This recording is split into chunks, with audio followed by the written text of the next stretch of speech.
All right, ladies and gents, welcome back to the John X Mike podcast. It's been a while since we've been on. It's been almost half a year, Michael Phoenix, but we are back. We're here to talk to all of you, give our thoughts on whatever's going on. How have you been doing, Mike? You've been a busy man, you know? Yeah, I've been busy, John. I've had the kids been keeping me busy. I've been it just feels like I'm in the Truman Show sometimes. Just the same crap every day. We wake up, clean up behind the kid, feed the kid, change the nappies. Put her to bed. It's the same crap over and over again, John. But it's fun. It's rewarding. I'm a dad now, so I'm trying to enjoy it. It's very nice. Yeah, yeah. I mean, I had the pleasure of meeting the little one. Meeting little Al. She's not that little. Let's get that clear first. She was 1 year old. Yeah, she is 1 year old when you came over. She was already Mm. like this tall, 1 year old. Yeah. So I don't know how you can handle her when she's like three. I'll be frank with you, Mike. The little gal, she's one. Imagine when she's three, Mike. When she can walk around. I don't know how you're gonna deal with that. Honestly, she's an I angel. mean, she's already very close to walking now, so it is getting to that stage. Like she started opening all the drawers up and taking everything out of the kitchen drawers and yeah. She's gotten into a really bad habit. She's going into a drawer where we keep the potatoes and onions and stuff, and she's grabbing raw potatoes and taking chunks out of it because she's teething. So she's being an absolute menace recently. That damn girl, but. Yeah, it is very real. I can see somebody as Tres Moises said, kind of enjoy the moment while you can. I can hear her literally outside the door right now, knocking on my door. That's another new habit she's gotten recently. She knocks on doors now. So, yeah, it's fun. I've been enjoying it, John. What have you been up to? I mean, you've been probably pretty bored. I've been missing in action a lot. You've been solo casting with the Southeast Asian boys. You've been doing some other. What have you been doing? Not much, honestly. When they're open qualifiers, I covered them.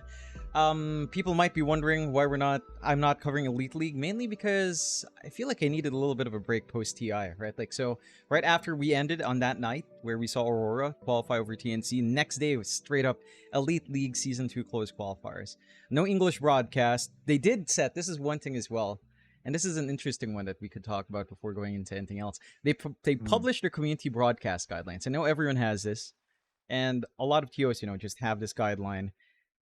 I'm so confused when you do this when there's no official coverage. Number one, there's no English coverage for any of the closed qualifiers, right? So it's prime opportunity for like smaller casters, not even just us. Anyone interested to step into the game of casting, get some experience, you'd get some viewers because there's no one doing it. Right. And their community broadcast rules, there's already a 5-minute delay on Dota TV. They state that. You have to have a 10-minute stream delay on your stream as well. It's like for a small streamer, I mean, that kills it. Why?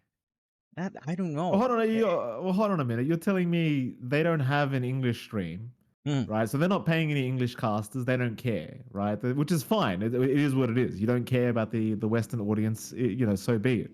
But then you're telling me nobody's allowed to stream it with only a 5-minute delay because of what? Like, it's not like the Western streams would even compete with the CIS streams, right? Like I don't think many English speakers are going to the Russian stream to watch. Yeah, exactly. I Exactly. think some people will go take a peek to see what shenanigans are going on over there, but that's about it. Yeah, it's nobody's going to stick around and enjoy some some Russian casting. I don't think, unless they know the language. So that's a rather interesting way to look at it. That is pretty crap. Like, why? 15 minutes of delay makes it basically impossible. Nobody's going to watch it. Yeah. Because you can't stop the spoilers from coming in. Exactly. And I was like, I don't know, it's so strange. I think it's understandable, right? Like when ESL does that for Birmingham main. It's like, all right, Sure. you have an actual stream, it's the main event, fine. I don't get it with these qualifiers, especially when you don't have coverage. Like some people want to watch those matches, some people want to watch TNC, who unfortunately, by the way, didn't make it to Elite League. That's a whole nother topic. They lost like 3-1 to Execration or 3-0 to Execration. Right. But, it's like people wanted to see that. I saw the only stream up for Southeast Asia was Kuya Nick. And I think even if some smaller caster wanted to do it from C, or even if I wanted to do it, with those rules in place, I don't like stepping on toes. I just wouldn't do it. 15 minutes of delay, it's killer. Yeah, that's absolute garbage. Elite League. I mean, it almost feels like laziness. To be honest with you, it feels like they just set the broadcast rights and they announced it once, and it's like they probably don't care at all if somebody streams in English for the qualifiers with only a 5-minute delay from Dota TV. I bet you they couldn't care less. I guarantee nobody's sitting there watching the streams to make sure that everyone's got a 15-minute delay. I guarantee it. It just sounds like it's, someone's released the rules, the broadcast rules, and then not stated that, hey, this is for the main event, not the qualifiers. So if you want to cast qualifiers, you can do it. That's what it sounds like to me, John. Quite frankly, if there's a new caster out there that's thinking about casting it, if I was you, I would just go do it with the 5-minute delay. And I wouldn't care for the stupid 15, the community guide. Like, who gives a crap? Nobody's casting it. Get over it. I'm going to cast the qualifiers. If you don't like it, DMCA me. That's what I would do. And there's literal proof that happened, Jonathan. I have been DMCA'd for the same reason. So, it is what it is. You're a new caster. Take the risk. Who cares? There's nothing to lose anyway. That's the way I think about it. Jonathan, speaking of new casters, if I may, how have you felt like the scene has been for casting? In fact, let me just answer a question as well, because somebody in the chat, D10PET, did ask, do you guys have day jobs? For both of us, I will just answer. The answer is no. This is theoretically our day job. Our day job is basically content at this point. It's like we either cast or we stream or we make content and we try to find monetize that. But apart from that, no, we don't have day jobs. There is some side hustles, like I will do some trading here and there. John will, maybe do some ads for. I remember you had a KFC ad once, and you had like a betting ad once or something. We get ads here and there that we can do for a bit of money, but ultimately, no day job. This is what we do to survive, which is why I'm going to lead into the question, Jonathan. Yeah. Of how do you feel like the casting scene is right now? Because there has been some chatter that I won't go too deep into because we don't want to affect our own careers, but there has been some chatter that money's been going down and the casting opportunities have been drying up somewhat. Would you like to dive into it in a somewhat safe manner without getting us fired, John? Yeah, I think I can safely say that it's been a harder year for sure. I think for all of us. I think that's indisputable, right? Like there's no DPC, there's no long form format. Tournaments are condensing down their days. Group stages now are with the Swiss format, which is very exciting, to be fair. Like I love the Swiss format that we've been seeing coming out from some of these tournaments, but it has made pure casting as your livelihood just less feasible, I think, and that's worrying for anyone that wants to come in that's newer, right? Like, because you and I mean, we've been around for a while. We've been casting, you and I, for what, since 2017, like 2017, 2018, like 6 years now, right? And we only really got our big opportunities. I want to say it started with like MDL Disneyland Paris. I think that was our first major group stage. And, it was from that point where it was like, all right, we're kind of established, we're kind of known. We only got our land in 2022 from ESL in Sweden. And then we got very blessed for TI and Genting in Malaysia, APAC Predator as well. But in this change of format, like, yes, there's a lot more third-party tournaments. I think it's not just casters. I think all in all, it's been a harder year for even players, right? Like, maybe not the top players, players who have these fat contracts from Orgsad are very well established, that make it to lands. They're fairly happy. And I think they were the happiest coming into this new format. And we were talking about this when the end of the DPC was announced. That was our last podcast. I think now that we're reaching the culmination of this esports cycle for this year for Dota, coming into TI, coming into the Riyadh Masters at the Esports World Cup, it's been a lot harder, I think. And I don't necessarily blame TOs. I don't blame the big names there. I think we are tech adjacent, and esports is very tech adjacent. So tech itself has been on a downturn outside of any buzzword, like outside of like Nvidia. I think particular Nvidia, AMD, and to an extent Intel. I think it's been really hard for any like software. So like it's anyone funny outside. Intel. It's really funny you mentioned Intel. I was actually reading an article today saying Intel might be going bankrupt. So there's that, Jonathan. I hate to make matters worse, but I know about that. I don't know about that. That sounds... Anyway. I It's a mean, side topic. It's probably okay, a rubbish clickbait article, probably. but I read it. Go on anyway. Your point being things are getting harder. Yeah, I mean, like, I don't know. It's not a good feeling because I think overall it's so weird because when you look in hindsight, like compared to our days where we were getting like Pro Series, right? That was our Yeah. main breadwinner. It's definitely still somewhat better. You know what? I can't conflict. I think it's somewhat the same. It's weird to regress to that point, I think is the best way to put it. Well, I think I have to kind of step in there. I mean, we definitely get more money than back then, like as casters. I mean, I know you could make the argument, that we don't, but I think for Uh, sure that we've gotten.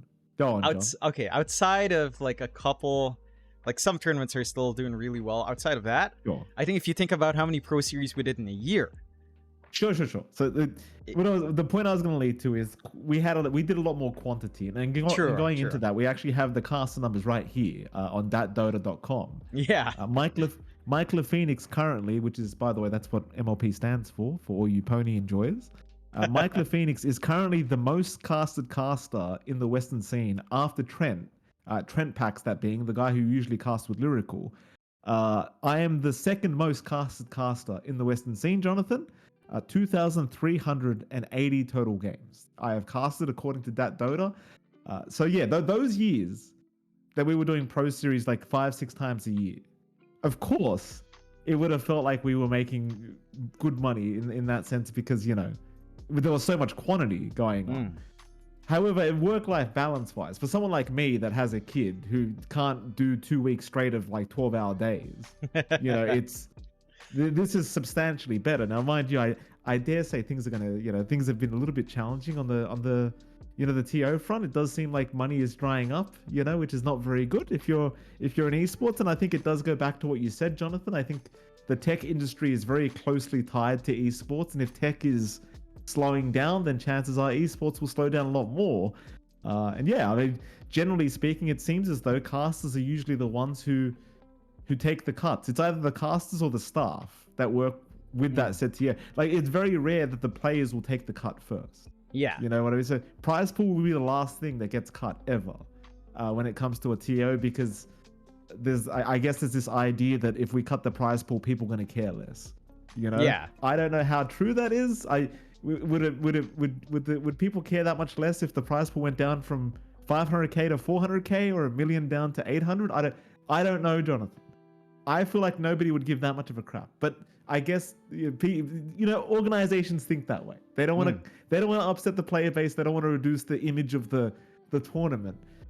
It is what it is, John. I think in terms of new casters coming into the scene, it's going to be a little bit rough, right? Because it's like, how do you establish yourself now?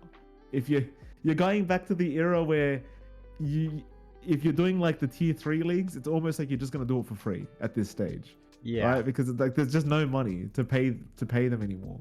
It could be a little bit rough for the new guys, I think. Yeah. I mean, even thinking about those tier 3 leagues, it's like Moon Studios is gone. Very specifically to Southeast Asia, right? Moon Studios is gone. BTS is gone. That was our like tier 2, tier 3.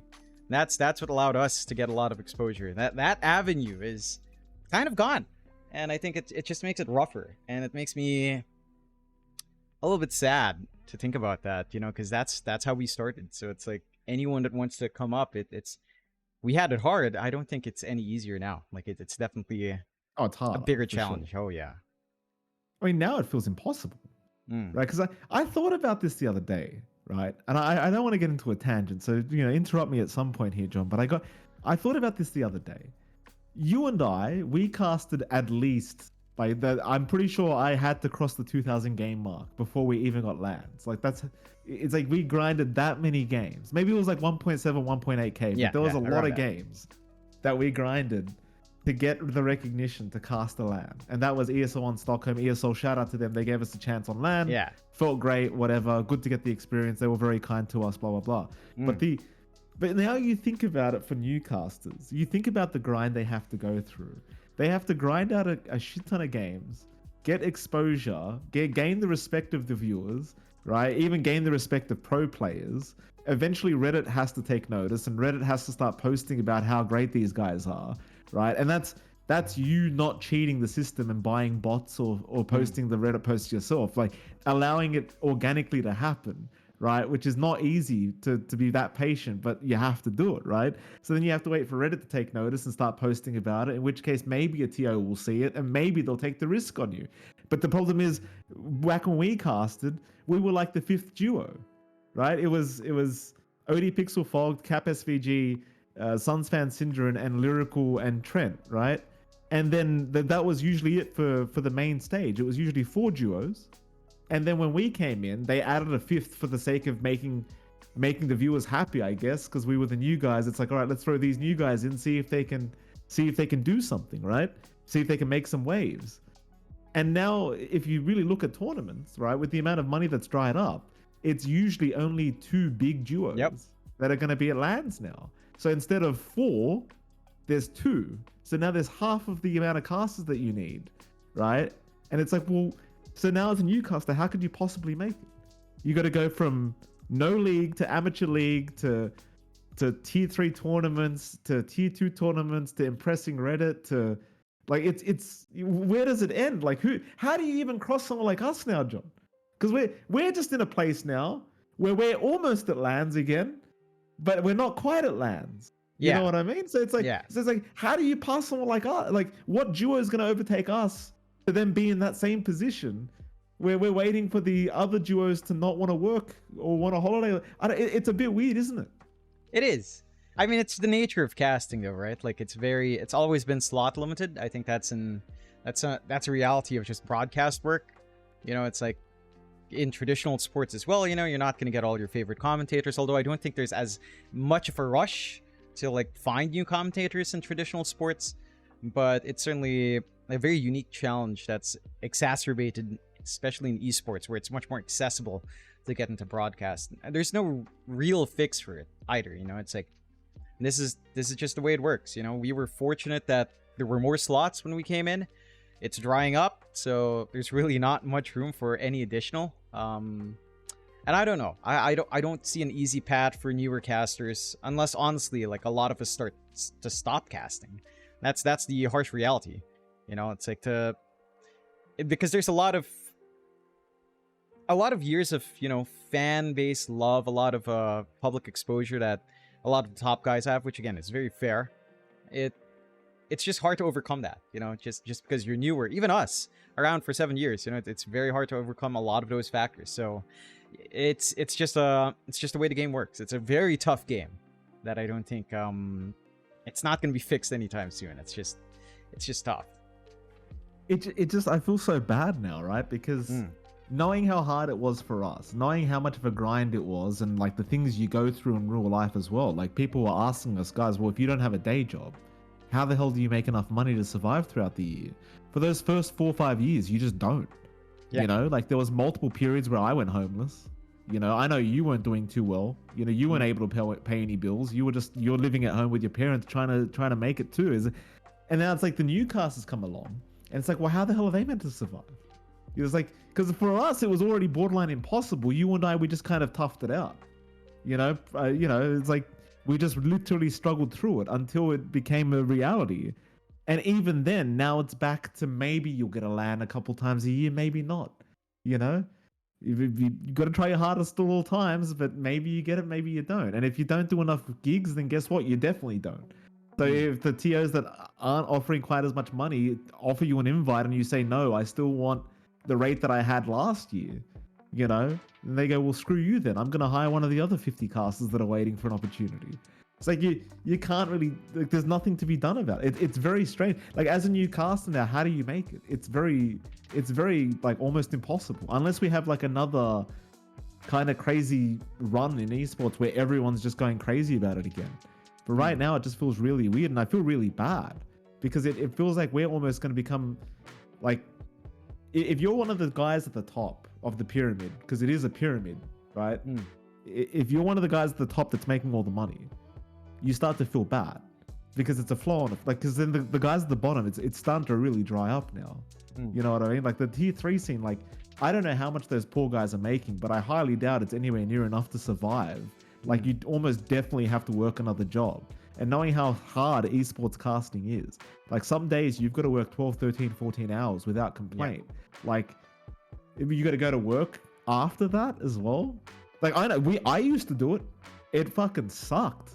You know, you can't keep that shit up, man. It's impossible. You know, like those days we used to do pro series, it used to go on for, there was days where it went on for 14 hours. Yeah. Literally finished and had to rush off to work for another 8 hours. Like, it was pretty wild. It's like, how do you do it now? Now that inflation's through the roof, you can't afford the rent anymore. Like, what are you meant to do now as a newcaster? Holy shit. I know. I feel like, I don't know. I wish I could be more optimistic. I honestly feel like it's very hostile to newcasters. I think you have to have you actually have to have a very good nest egg to try to commit to it full time. As well. Yeah, for sure. I mean, that goes without saying already. It's just that even beyond pure talent, you need to be able to eke it out for like almost a year, maybe a year plus. Even a year is very fast. You know, it took us a long time. A year is very fast. Yeah, exactly.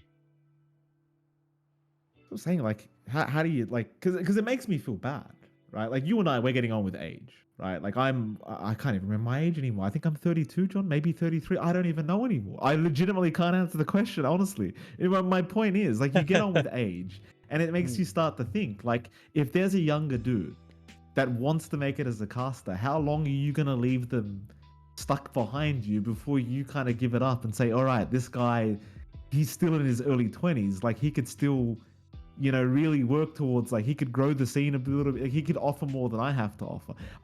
That's the question I start to ask myself a little bit.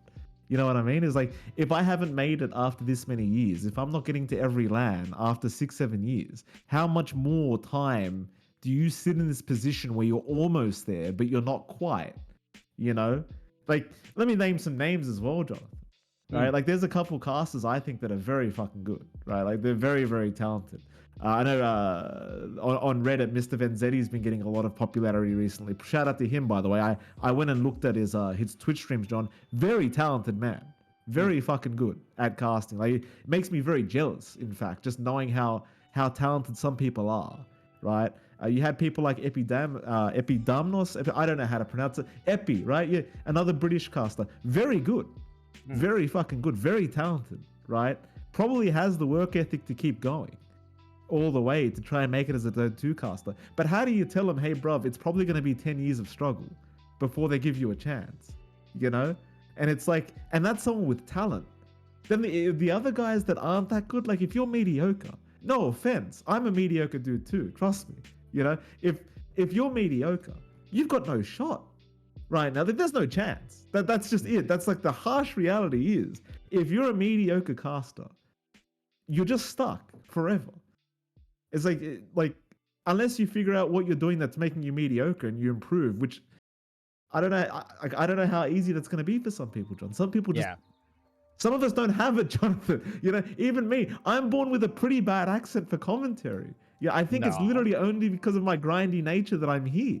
You know what I mean? Like, there's people that are just very fucking talented out there that probably deserve a chance more so than you do. I just don't know how long you block those people for. Because that's what it's starting to feel like. It starts to feel like you're blocking the actual young, talented folk. Am I wrong? It does feel that way, and I think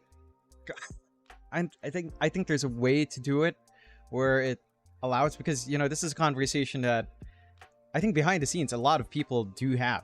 You know, a lot of us casters do talk about, just because it affects everyone, you know. But I don't know what the solution is. I mean, there's so many TOs. Surely, you know, people can. It's so weird, but, you know, I think it kind of has to come from, like, competition from TOs. Like, you want this talent, you know, you try to get them exclusive. Then that frees up the other tournament for the other talent, right? Like, and then you have, like, talent trying to show off up against each other, trying to make each product better, each tournament better by having them on hand, right? And I think that's not an angle that Dota's ever really taken. I think it's more common, like, Counter-Strike, I believe works in that way to an extent.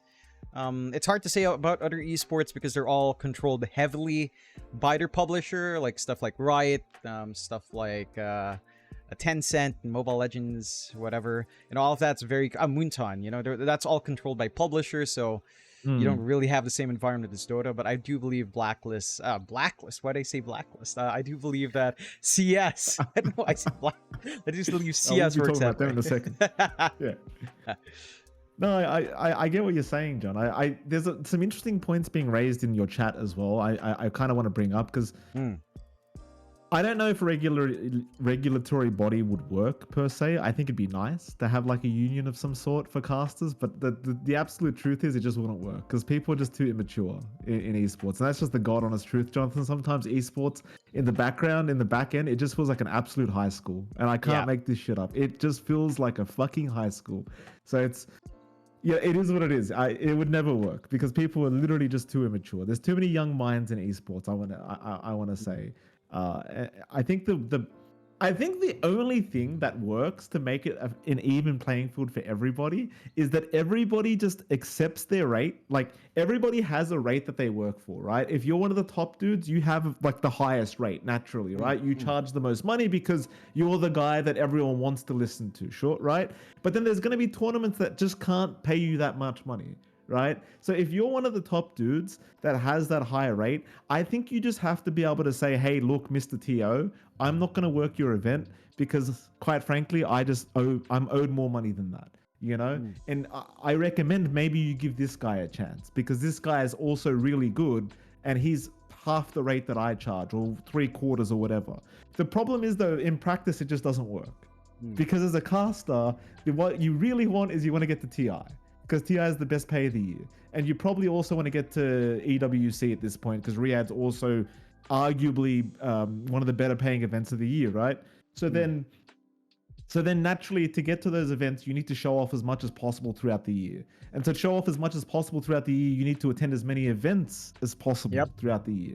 And what naturally happens is you will negotiate your rate down to work as many events as possible because naturally you want to show off as much as possible before TI comes around or Riyadh comes around. But then what happens to the new guy that wants to work is, I don't know, his first T1.5 event remotely, like there's a $500,000 tournament or something going on, but it's all online. Like what happens to that guy? You know what I mean? Like it's just, I don't know. Nothing feels right at the moment, John. I just don't feel good about anything at the moment. I really don't. It just, I feel like the new young people are going to get screwed over when it comes to that. That's what it honestly feels like right now. Because I don't see an avenue for them to take to get to where we've gotten anymore. I literally think it's just everything's gone to shit. For the new guys. Yeah, for sure. I think it's just a rough playing field, and I think it's interesting to say that about young casters. I feel like this kind of goes to young players as well, and I think that allows us to segue maybe to like what's been happening, like TI qualifiers, Riyadh qualifiers. I think TI has been particularly interesting. I think we have seen, you know, we were doing Southeast Asia. We saw that run from TNC. We saw, in the end, Aurora and Talon making it through. I think when you think about these teams as well, right, that are playing now for TI, for these qualifiers, how many big orgs are we left with? Because we used to have, like, you know, Geek Fan pulled out, Bleed. People are looking for lawyers. You have issues there. I think this environment, again, a lot of these players, when you talk to them during the DPC, when I do interviews with them, even from the time we were doing Southeast Asia DPC on BTS, like I'd ask them off the camera, it's like, how do you feel about DPC? They're like, you know, it's a little bit too long. You know, we want to play third-party tournaments. I asked them last year, how do you guys feel about the DPC? It's a little bit too long. It's a little bit better now. You know, we have some ESL tournaments in between, but it's still too long. Guess what happens? It's gone. And when it's gone, the instant snap reaction, this is funny. Because I was talking to Cuckoo first. You know, one of these qualifier runs we were watching, I think Elite League, the first time I was hanging out with Armel. I was asking him, how do you feel about this system now? He was like, oh, you know, I still think it's good. You know, I still think this is better than DPC. So that was his take in, like, the first Elite League qualifiers earlier in the year. I asked him again, I think during the TI qualifiers, again, I was like, how do you feel about it now? Or sometime like that. I asked him, how do you feel about it now? And it's like, you know, I see the value in the DPC. And I think it's so strange for me when the player's flash reaction to the DPC being gone was like almost joy, right? Because I don't think a lot of them realize what the DPC does for organizations. and what organizations do for players. I think that's very understated for some players. They take it for granted. They're up at the top. They expect their contracts to be nice and juicy all the time. They expect the salary, prize pool shares, everything taken care of. It's drying up. You know, if it's bad for casters, it's equally as bad for like new players, right? Like, what do you do now if you're not in like the top 4 orgs in your region, at least in Southeast Asia, South America, maybe even top 2, top 3? Then I think it's pretty bad. I think it's kind of weird. Again, it kind of circled back to just losing DPC, but I think players now have just realized the full implications of not having stability.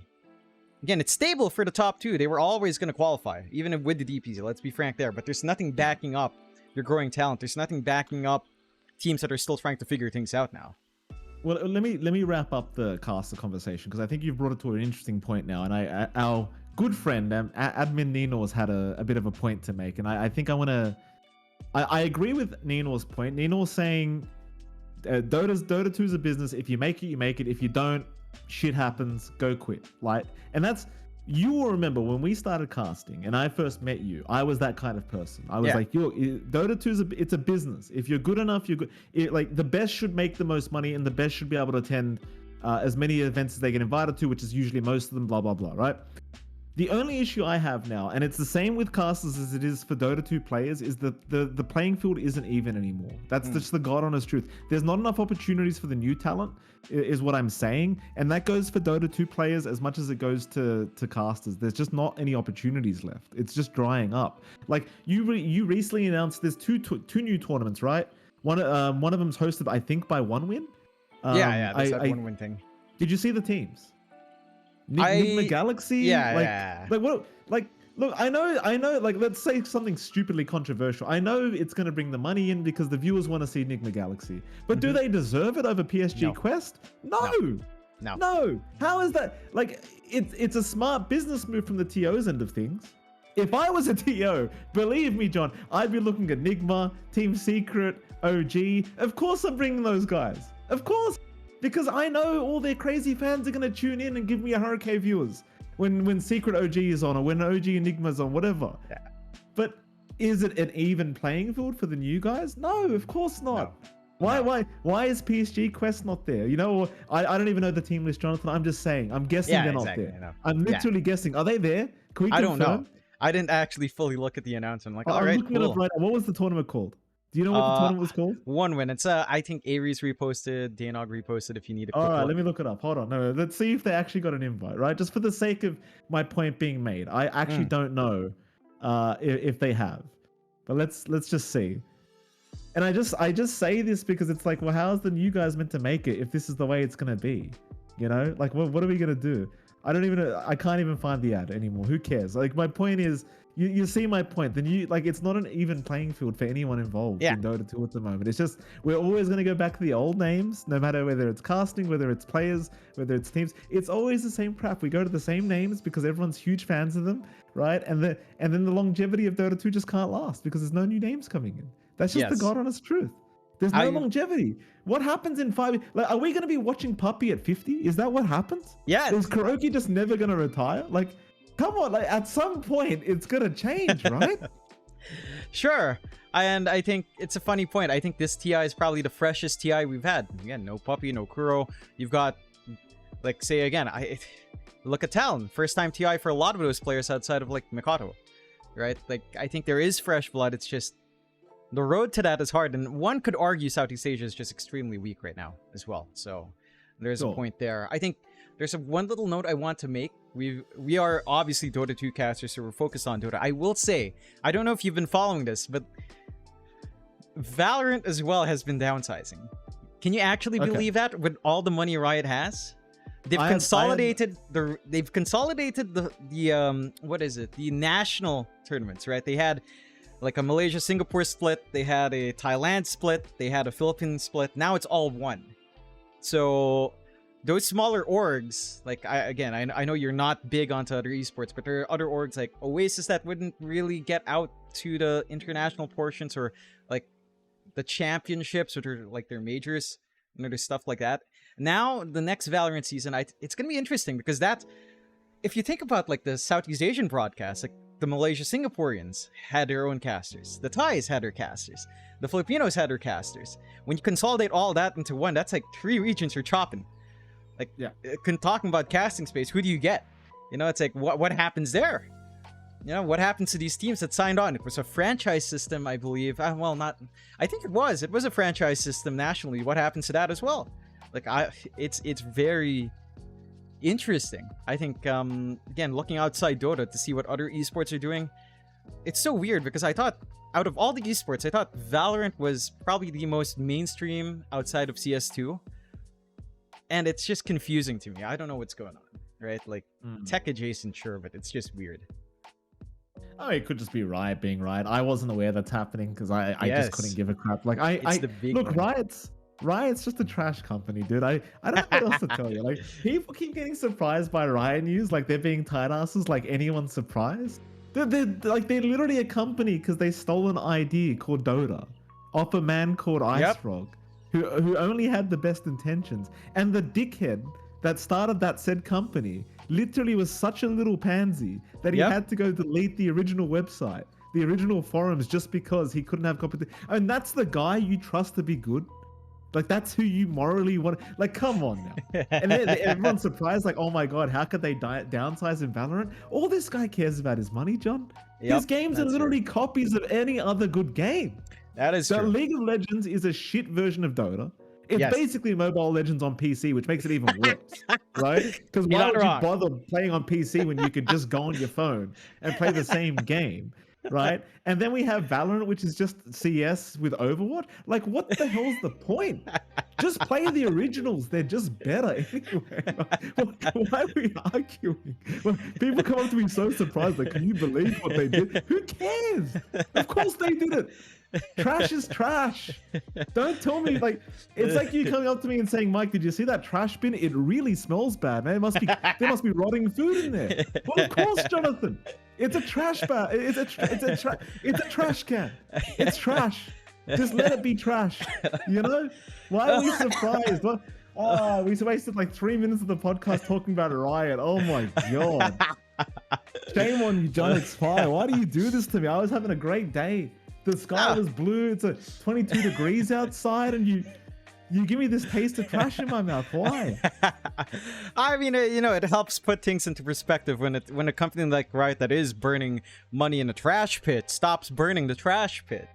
You know, it's a sign. It's a sign, Mike. It's like when, you know, when the birds stop flying above your head and it's all eerily quiet in your home. You know, something's coming. Like, it's right before a big earthquake. It's just very quiet. You know, it's a sign. Yeah, it's a sign. Like, all I'm saying. Anyway, moving on to other points. Let's go back to Dota 2, right? I don't even want to start. You know, when I start talking about that company, I get very upset. Yeah.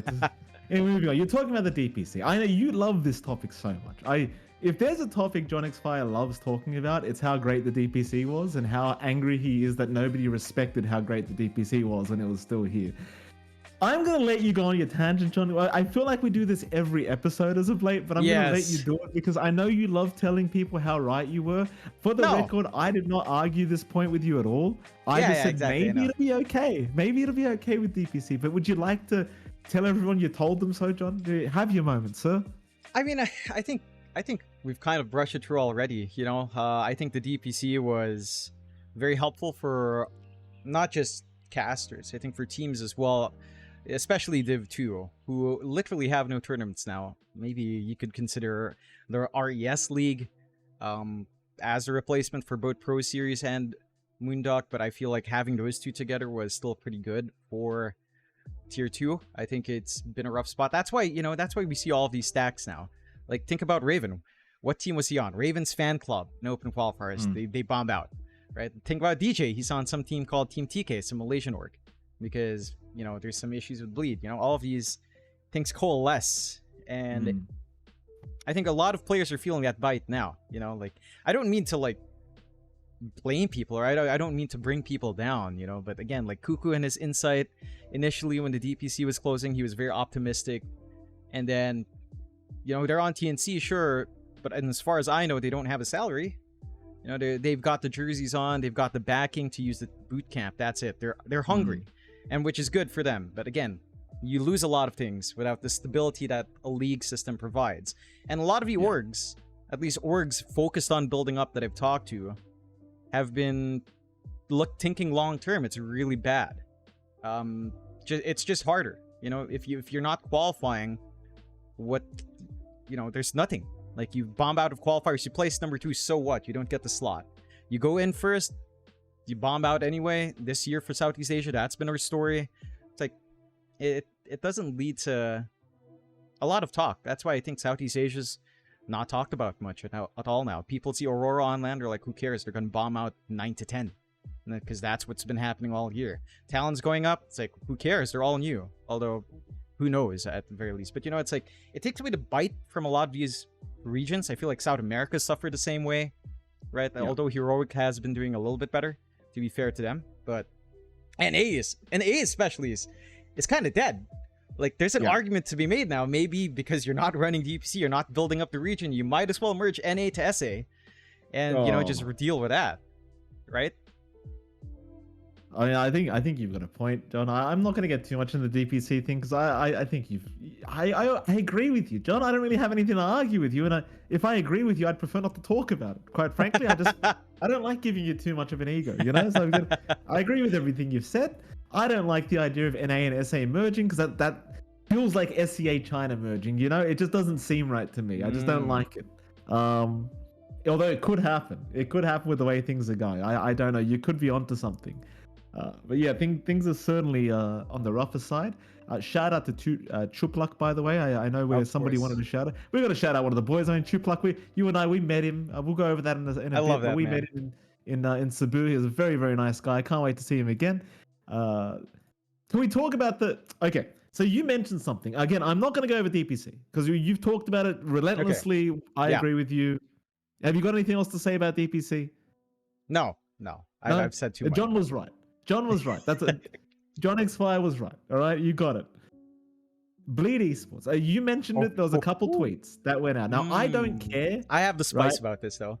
I've got the background spice. I'm gonna give you a moment. I'm just gonna reiterate what's happened on Twitter for anyone that doesn't use Twitter.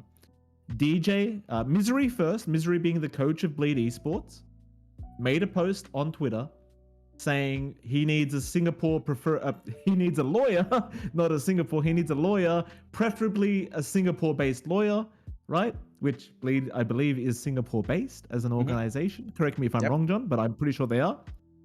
And then DJ, who was a player from Bleed Esports, an ex-player, recently ex-player, also came out and posted the exact same thing. He needs a lawyer based in Singapore, right? Preferably based in Singapore. Whatever that means. And then DJ proceeded to, I believe, delete his tweet. Yes. So for whatever, and did Misery delete his own tweet? No. Okay. So Misery didn't delete his tweet. DJ deleted his tweet. You've got the spice. You actually haven't told me what's going on here. Now I'm gonna preface this by saying I assume that there has been no payment made to these players. Yes. Okay. Yes. So I'm gonna let you carry on and tell me what else happened. Just you be a little bit careful. I want the players to get paid, right? Yeah, of course. So the rumor mill. This is all in the rumor mill.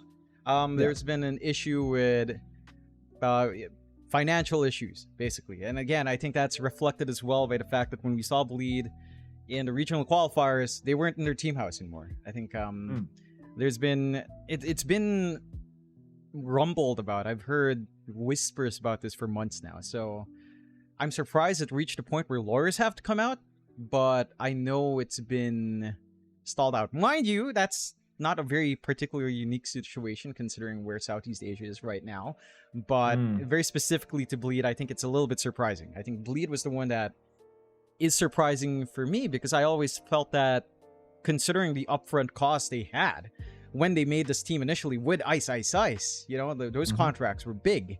And they're basing yourself in Singapore in that kind of, what do they call it? Good class bungalow, GCB or something like that. It's not cheap per month. That's maybe times 3 your rent, Mike, or whatever it is. It's insane, right? So I'm just surprised it reached that point. But as far as I know, it is indeed related to finances there, which is really unfortunate. I think considering how much those players literally just spend by being in Singapore, just being based there, You know, when you want to buy your own food, when you want to go out, if you even go out, it's like you're paying 2 times more compared to being in Malaysia alone. You know, it's like right across the strait. So it's a bit surprising. I know Bleed's not the only org that has had like transactional issues. Other orgs have I've heard some complaints about as well. It's not like, I don't know why people treat me like I'm Tulfo sometimes. They're like, hey John, you know, I'm having this issue here. It's like, I know I wear the shades. I'm not Tulfo on the radio show. I can't fix your problems, guys, unfortunately. I think I can kind of step in and answer that question. Look, not to sound like a bit of an egoist, as I believe, is that a word? I don't know. One of the Watson calls himself egoist. I'm just gonna say it's a word, okay? Not to be an egoist or an egoista, but SEA, I think there's no word going on about SEA, quite frankly, because I don't think you and I have talked about it very much. I'm gonna say it, before you and I started casting and really gave a shit about the region, I don't think anyone cared, John. Right? Nobody was rooting for the region. You and I stepped in. We actually cared. And I think there's a lot of people behind the scenes that actually cared for the region. And that's why so many people were talking about it. And it's almost second coming when you get players like Boom Esports is prime. You know what I mean? You had Fnatic, Boom, whatever. It was a great time. Motivate, Trust, you know, all those new teams coming through Pro Series, whatever. And now I had a baby, so I haven't been as active. You haven't been as active either. We don't really talk about the region as much. DPC died, so we're not exclusively SEA anymore. We do other events in Europe or whatever. And, what was the point I was leading to here? What I'm trying to say is not many people are talking about it anymore, right? Is my point. And I think things are getting hard, Jonathan. And I think the reason why they tell you these problems is because they look at you as almost like a representative for the region, is what I'm trying to say. It's like, if we told John that this organization's not paying, maybe he can do something. Maybe John worked TI once. Maybe John can fix the problem. Maybe he can call Gabe up. You never know. He might have a private line. I think that's the idea. For me, in another case, a lot of casters that are from our region come to me, to ask for advice and to say, hey, this went wrong or that went wrong. I've had players and teams come to me as well from the region, to tell me things are going wrong. What can we do about it? Blah, blah, blah. It is what it is. I think we're just viewed as representatives for the region, and we can talk to somebody else, which is why maybe they come to you, John, is I think the point. Going back to the drama, you're telling me Bleed hasn't paid up. They're struggling money-wise. Basically, which is, again, interesting because I think this all started right around the time when they also announced, and as far as the timeline that was whispered to me was mentioned, this is right around the time they announced their new content creators as well. So I was just very keen, if they were already having issues and finances then, signing on more people with contracts, just, I don't know. It's like, that's the choice they made, and this is kind of the consequences, Can we talk about these high-paying contracts, these high-paid contracts as well for a second? Because it's not just, I know Blacklist Rivalry I don't think they're having pay problems with their players. Okay, I don't know what you're about to say, John. I am of the assumption Blacklist Rivalry aren't having money problems, okay? So my point is, and I think you're about to correct me, but my point is I think teams really need to step away from hiring these superstars and paying them stupid amounts of money. This. Tell me what you have to say, because I'm going to go on a tangent and I'm going to feel really bad for Blacklist in just a moment. Just tell me what you have to say before I carry on. I will say there were some, again, whispers. There were some issues with delays on Blacklist. And as far as I know, it's nothing as bad as Bleed, and eventually it was settled. But I know in the balance books, I don't know if Blacklist will go for this roster again. It's costly. Those names are not cheap. So I don't know if they'll go on. Because I'm upset, Jonathan. Right? I'm a little bit upset with the performance of SCA as of late. So this region has felt like hot trash, and it's really upsetting me. I'm a big fan. You're a big fan. We actually really care. I mean, we're not completely biased, but we are quite biased when we're not casting. Obviously, you and I, we want SCA to win TI. That is, that's as honest as I can be. If I'm casting, I will not be biased. Right? I will cast the game professionally. But God knows if I'm not casting and I get to sit down and make some popcorn and enjoy the show, God knows SCA teams is always first in my mind. Every time, right? For sure. Anyway, my point being, Blacklist Rivalry, when this team came along, everyone said to me, "Oh my God, have you seen this? This is a huge organization. They're gonna get the best players, blah blah blah." And they got this crazy roster with Arbed and Gabby and whatever else, right? Tim's and whoever. And I said straight off the bat, this team's gonna be trash.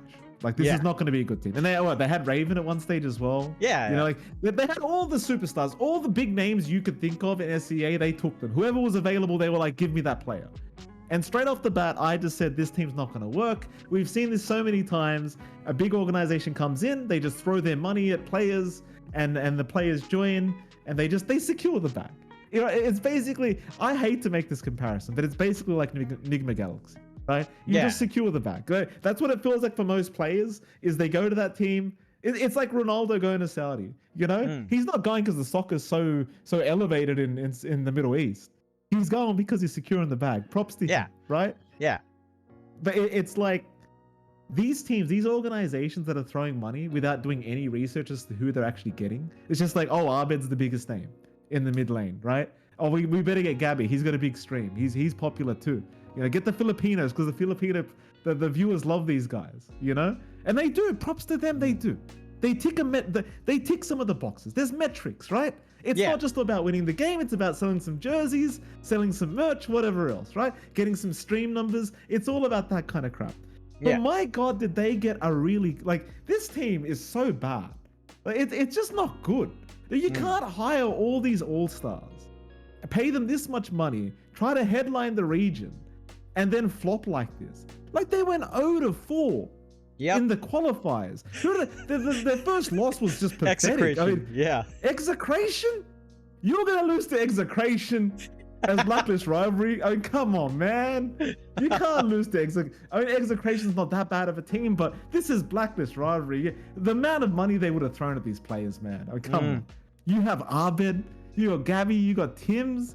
You got all these superstar players. And you're telling me the best you could do was 0-4 in a fucking qualifier for TI? That's the best that we could do? Yep. Like what are we doing? I was excited when Blacklist came in. People were telling me that this is a rich organization. They've got the money. They're gonna. I was excited, Jonathan. I thought finally, we got some good orgs coming in. It's nothing against the org, but what kind of trash mentality is this? Of I'm just gonna throw all my money and hope that this all-star team of mine works. And when has that worked? When has that strategy ever worked? Nah, I think the last, maybe Secret at some point, when they won, I don't know, Shanghai Major, right? I think that was the one time. But once. Yeah, literally once. And I think it's just, it takes it away. I think, a funny thing, I don't think it's just Blacklist that kind of threw money, right? I would say Bleed to an extent did that. Bleed did that to an extent. I don't know if I should say this, but I will say it. I think to an extent, you could say Aurora did the same, right? They poached talents, like 4 players. They leave the one key because he wanted to take a break, which is mind-blowing to me that Mikado was left out of that negotiation at all, but... it's like there are a lot of orgs that do that, and I think the most successful right now has been Aurora. Would you call it a success when you qualify and you bomb out past group stage first round? No. That's why I'm upset, because there was a real chance that Blacklist was going to make a run through the upper bracket. That's why I'm upset, ladies and gentlemen. I'm not even going to hide it. I was upset because they could have qualified. Had they qualified with this kind of performance, imagine TI starts and this is what we get. We get an 0-4. In the group stage. Like what? Like we're going back to this? We're gonna be first round knockouts every TI? Yeah. Like that. We got 2 teams. We got 2 damn teams at TI. Aurora will probably go for a decent run. And then the second team, it's like maybe something will happen. Maybe they'll turn into Wings Gaming. Maybe Talon's gonna miraculously be like the best team in the world all of a sudden. But chances are, what we're used to is the second team usually just flops. It's I hate to name names, but I will because they're on record. It's usually a Fnatic or an Execration or a Polaris. That's usually your second team, and you root for them and you want the best and you hype them up and you meme about them and you give them everything you possibly can as a viewer, and guess what happens every damn year? They end up flopping in the first round of playoffs every single time, without a doubt. and then you're left with one team, and you have to hope and pray that one team's feeling good that week. You know, God forbid Savage gets the flu or Q's broken a fingernail or something. I will correct you. The first slot was Talon, so you have to be worried about Aurora, Mike.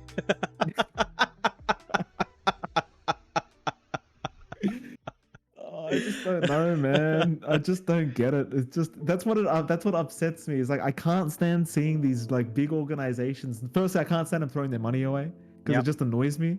And then it's like you threw your money away, okay, but then you have a chance to qualify to the biggest event of the year, and everyone expects it to happen, which is even worse because if you did, you're gonna flop anyway. You know, like what's the point? If you're not making top 3 at TI, what's the point? Yeah. There's no point. There's no point to it. And it's not just Blacklist, right? Bleed, you said it, Bleed. They obviously overpaid because they're not paying their players, right? They've obviously overpaid, right?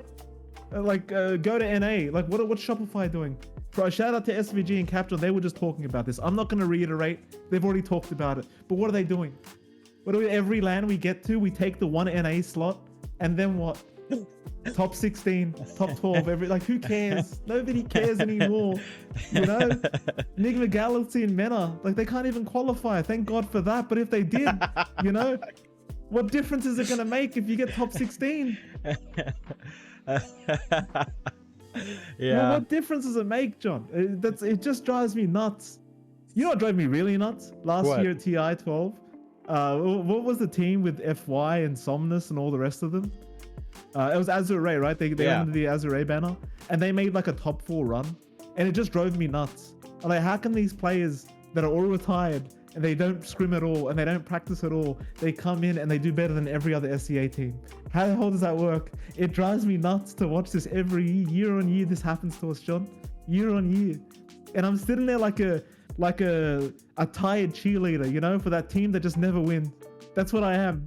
My voice is hoarse, Jonathan. My pom-poms are down to the last strings. I'm tired, you know. My skirt's worn out. I need some wins, boys. I need something to back you boys up with. We haven't won anything since Boom Esports won that Dubai tournament. And I don't even know the name of that tournament. You know? If it's not TI or Riyadh, who cares? Was that the... no, it wasn't Riyadh. It was Galaxy or something, right? Something like that in Dubai. And that was our... And then after, funny enough, Boom was on a downturn. So it was a little bit unfortunate as well. I don't know. Like, hey, you know, maybe next year's different. Maybe with all of these high-price contracts dropping out, player prices going lower, maybe Gary Onko comes back. You know, maybe Boom will come in to save us. Maybe Boom will give some competition to Aurora and Talon. Who knows? I mean, to be fair, you know, back when we still had Boom.Lane, Boom had some big plans coming into this year, but this kind of goes into your point about player contracts. Some of those players they had in mind got fatter paychecks elsewhere, so he ended up just moving all the way to South America. Let's talk about it. Let's talk. Let's just bring it out in the open. There's some. We won't name the names and we won't name the teams, right? Because I don't want to like this is not immoral by any stretch. People have secured the bag, right? But there are players that SEA teams really want, that are SEA players that are now overseas in other teams that are securing the bag, and their payouts for their contracts are too high.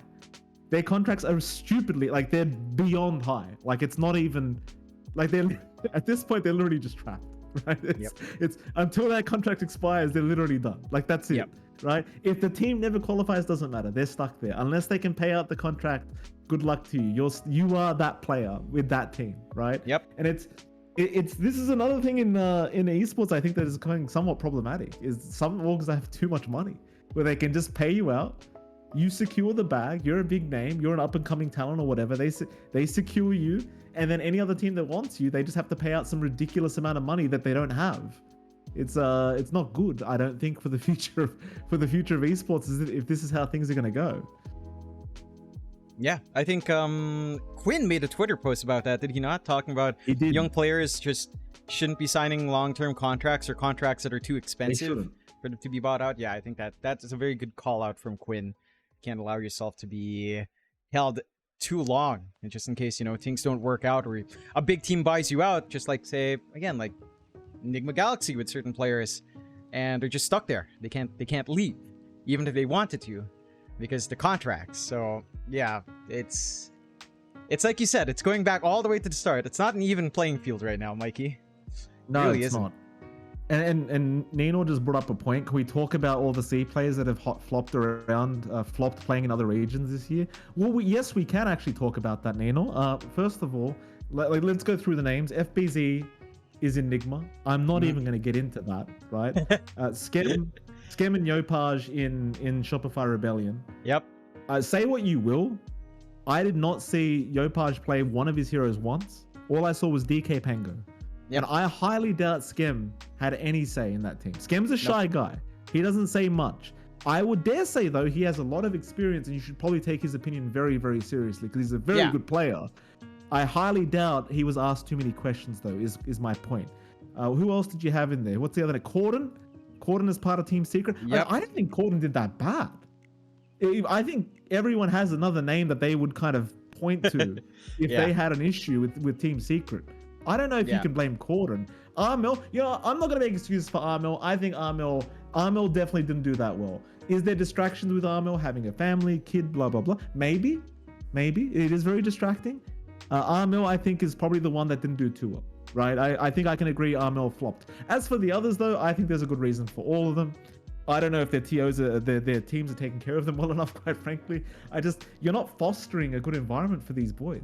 Yeah. Why are you taking SEA players and then not respecting their opinions or taking what they have to say into consideration? Yeah. Like if I pick Japoy Skem, guess what I'm doing, John? I'm asking Japoy Skem what they want to play. I'm not saying, hey, what's our POS 1 want first? I'm like, no. I paid a lot of money for Japoy and Skem to come to my country to play these very important roles for me. And I know they're very good at what they do. So allow me to ask them what they want to play, how they think we should play first. I'm not going to just use them as... Yeah. I don't know, like, just play? Like, I don't know. It's almost like just soldiers on a board. Like, they're just pieces on a board at this point. Exactly. That's why I'm a little bit surprised they even took Skem. Because you say he's a shy guy. He's not shy when it comes to the game.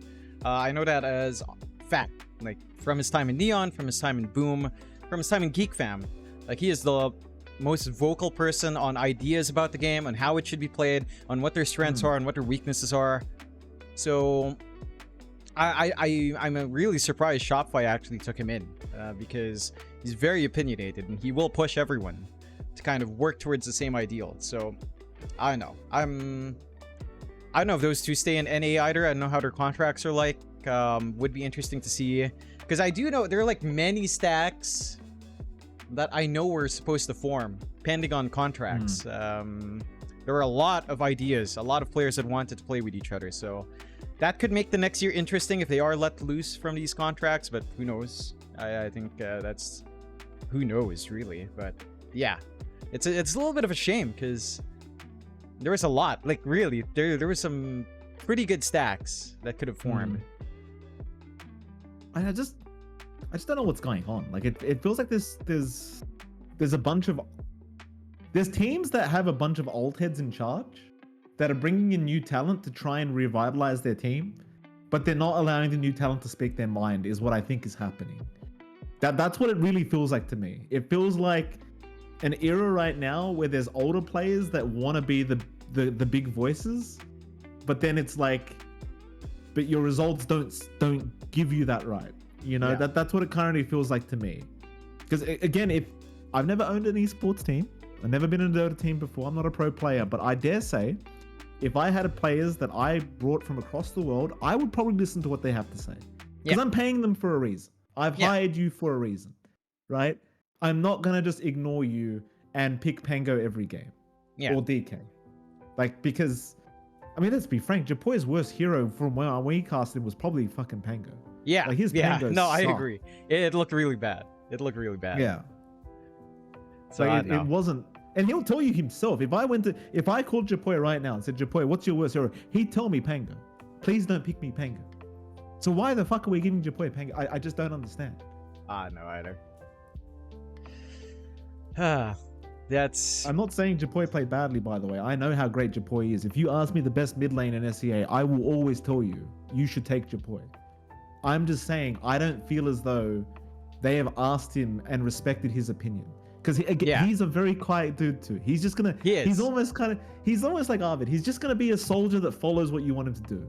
It's like yes, boss, no boss. That's the kind of guy he is. You know. Yeah. I just think maybe it's worth being like, hey, what do you want to play? What do you think's a good idea in this game? Do you feel like we did the right things last game? You know, maybe that's required in these teams. Yeah, I think that would be. But again, there's a bunch of stuff in team dynamics. Who knows who really calls the shots? It's I don't know. We'll have to see if that changes. I will argue with you a little bit there. I think Mikado has eclipsed Yopaj since last year. I'll be frank. Maybe it's because of Boom and that iteration wasn't really panning out either, like that version of Boom. But it definitely felt like Mikado, at least in the past year, has been like since last year, not just this past year, has been a lot stronger at his best. So, yeah, I don't know. I just felt like arguing that point just a little bit, but yeah.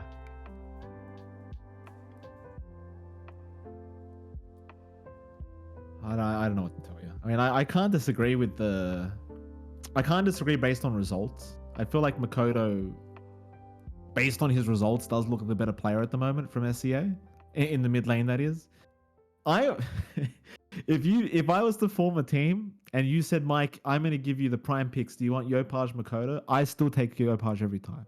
Fair. Not because I think Makoto's worse. I just think I'd be able to personally build. I think Yopaj, with his versatility and his talent, I think he's easier to build a team around.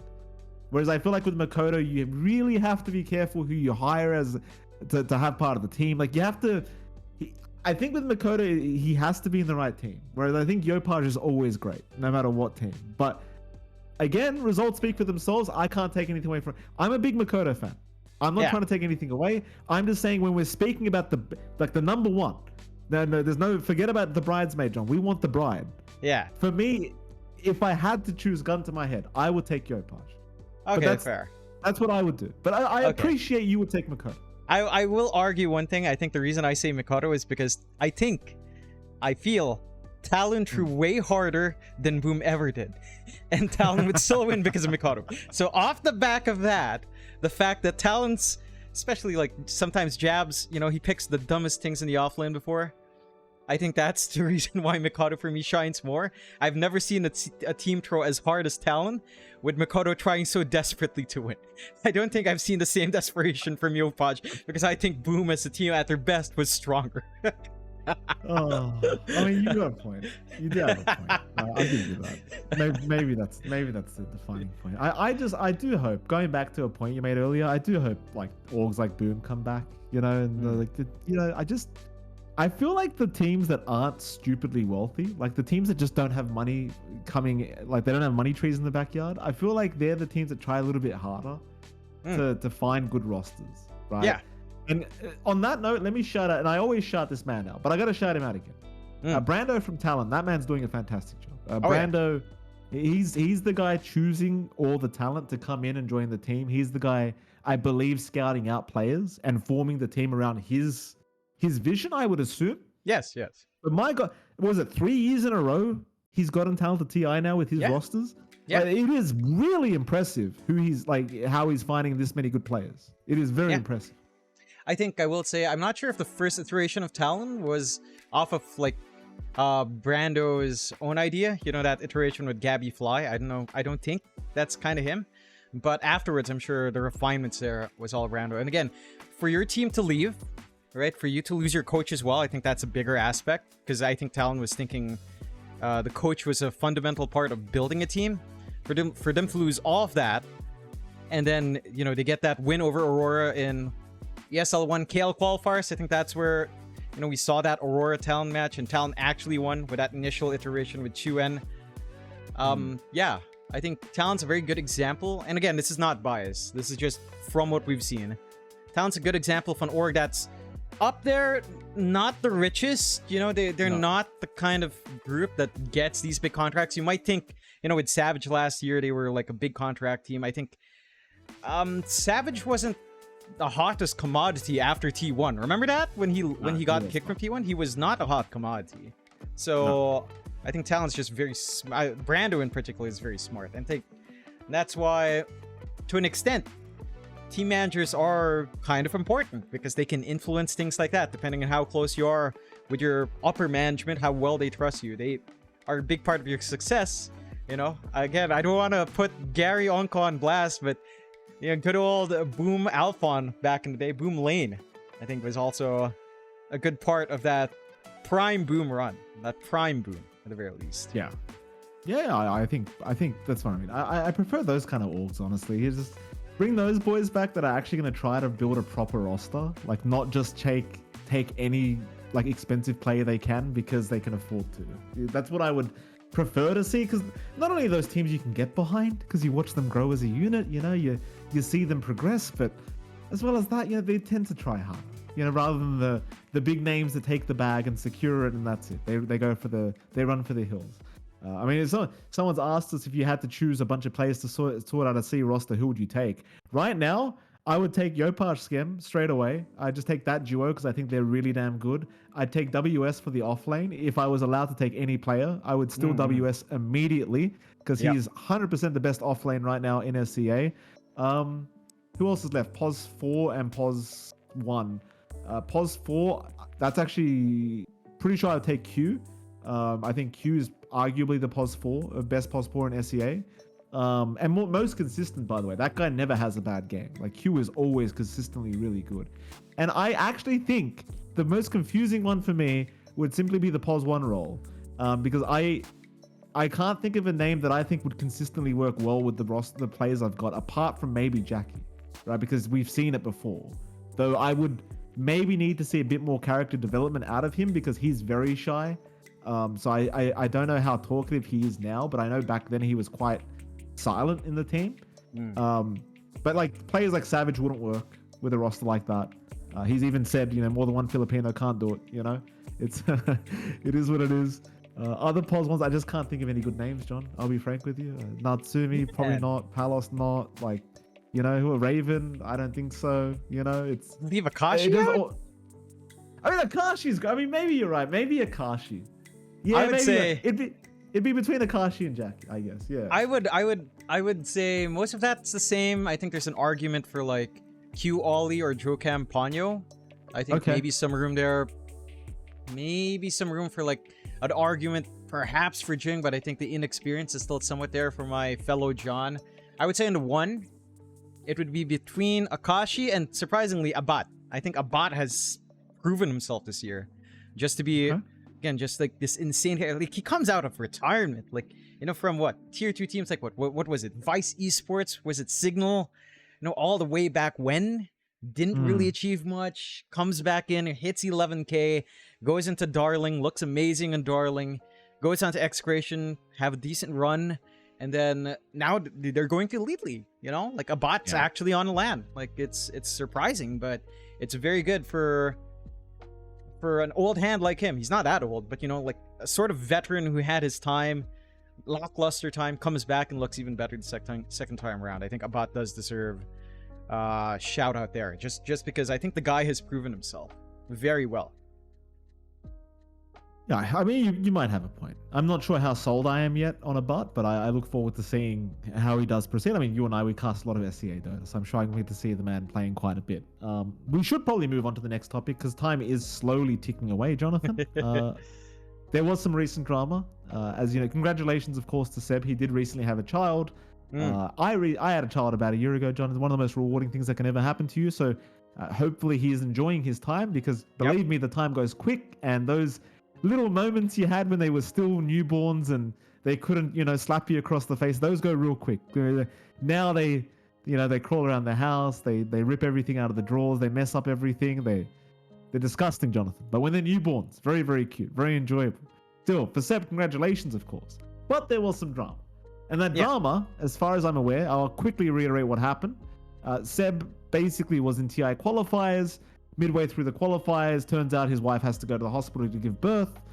He asked, I believe OG, don't know too many details, pretty sure OG asked them if they could play with the stand-in. They said, we'll let you play with the stand-in for one day, but then Seb's going to have to come back, I think is what happened. Am I correct, John? Do you? That's around the way it went, I believe. I can't remember the exact wording. There was like room for interpretation because the circumstance of the events, I think OG approached PGL right before the qualifier, at least a month before, around in May, right? So Okay. when they approach by that point, they know that there's potential for this to come in. I think there's two ways to look at it, right? Number one, obviously people are going to be like, this is a life-changing circumstance, exceptions should be made, which I do to an extent agree with. That, you know, like, yes, the man's having a child, you know, you can't take that away from him. You have to be reasonable as a human being. At the same time, the other viewpoint is, I wouldn't say, because it's so weird, I feel like rules have to be applied equally. You know, it's like, as in this case, you know, a childbirth is not something that pops out of nowhere. It's pretty much, there's a relative time frame you're given, right, as you would know. And again, your viewpoints in this would be really interesting as well. But there's a time frame that's given. You're within that striking zone for these qualifiers. I think the one thing on my mind was, could you not have considered, like, outright a different player? Just straight up replace Seb. Would he be, like, say if OG did that full run, would he leave his wife in the first 3 months of childbirth to play in TI? Is that something that he should consider at all? I mean, you just had a child. You took some time off. I'm interested to see what you think.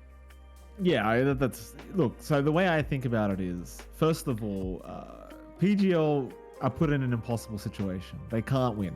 If they say yes, you can take time off and come back after TI qualifies, like just have a stand-in for the whole qualifying, come back later. They lose because then the players that are in those qualifiers get upset, and I believe Snaking did get pretty upset, made a few posts on Twitter about this situation. And if you say no, you can't take time off, you have to play right now, then you still lose, because then the community gets upset, the team carries on. You can't really win. You lose no matter what you do. So PGL's in an impossible situation. They can't look good. Like, it's either way, they can't look good. So they have to just play by the rules, right?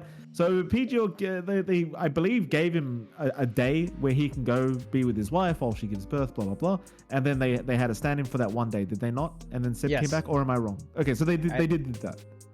Yes, that was the agreement beforehand. But again, like, I think, again, like, I do understand, like, the emotional aspect. Like, yes, someone shouldn't be punished for something happening. Say it was a different circumstance. Like, your player got hit by a truck, right? You should be allowed to just play the qualifiers with a different stand-in. But that's definitely not something that's pre-planned. You know, it's not on your timeline.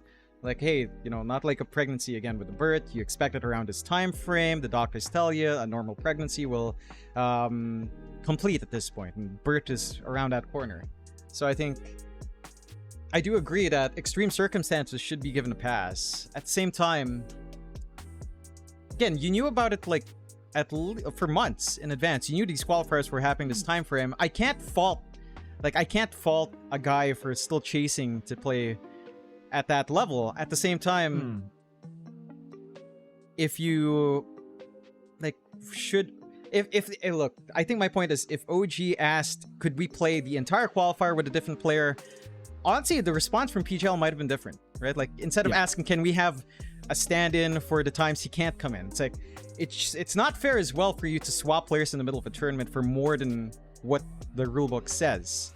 If they arranged something beforehand, I think they might have gotten a pass, honestly. I think there's a bit of an analogy for this, right? It's like, it feels like OG went to the casino and they lost, and now they're upset they lost. That's what it feels like, because really what you did is you had a date. And now, for anyone that hasn't had a child, again, I just had a child a year ago, so I'm pretty well aware of what happens in most circumstances.